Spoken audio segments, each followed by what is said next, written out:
Bakit ngayon ko lang napanood etong magandang zombie movie na to?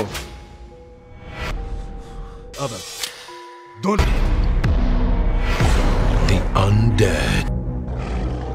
And they don't...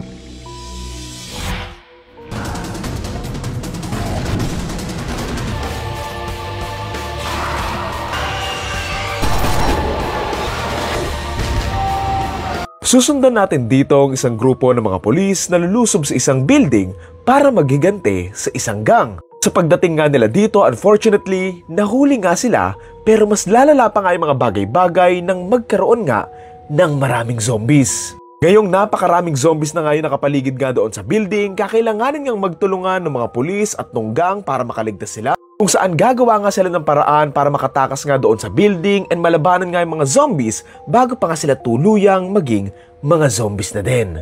Title ng movie, The Horde. Like I said sa simula, bakit ngayon ko lang napanood to? Ang ganda pala eh. I mean, the story isn't great, pero was it a fun zombie movie? Hell yeah, baby! Sobrang nakakatakot yung mga zombies dito na tipong kung magkaka-zombies man sa totoong buhay, ayaw mong maging ganito eh. Actually, as a fan ng mga zombie movies, ang tagal ko na itong nakikita, lalo na doon sa mga 30 movies in one CD ng mga pirata.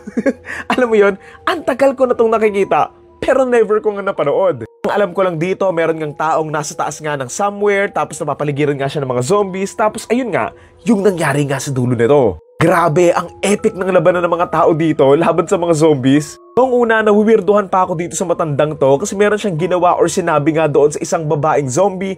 Pero ayun, ang angas din naman niya doon sa dulo, lalo na nung niratrat niya yung mga zombies doon sa hallway. So ayun, what I love from this story is yung conflict nga ng mga police and ng gang and paano nga sila nagkasama in the first place. Naandun nga sana sila doon sa may building na yon para nga makapagigante, pero ang ending, naging magkakakampi sila kasi nga, wala na silang choice eh. Sobrang dami na ng zombies.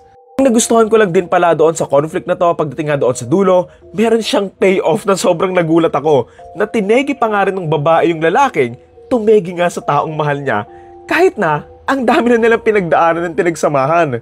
Again, the story isn't great na may mga conflict na hindi lang nila masyadong na-explore, medyo kinulang sa characterization nga ng mga characters, pero what's fun about this film naman, in terms of being a zombie movie, isa talaga tong magandang zombie movie. Aming beng-bengan, labanan sa mga zombies, madugo, agresibong zombies, takbuhan, tapos na-trap somewhere, ayan yung hinahanap mo sa isang magandang zombie movie eh.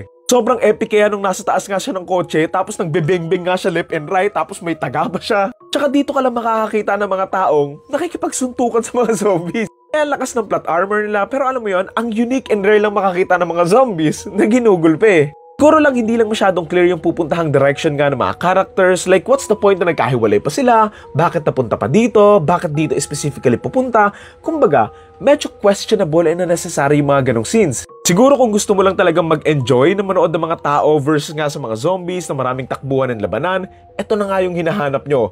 And wag na lang talaga kayo mag-expect ng malalim and maayos na story.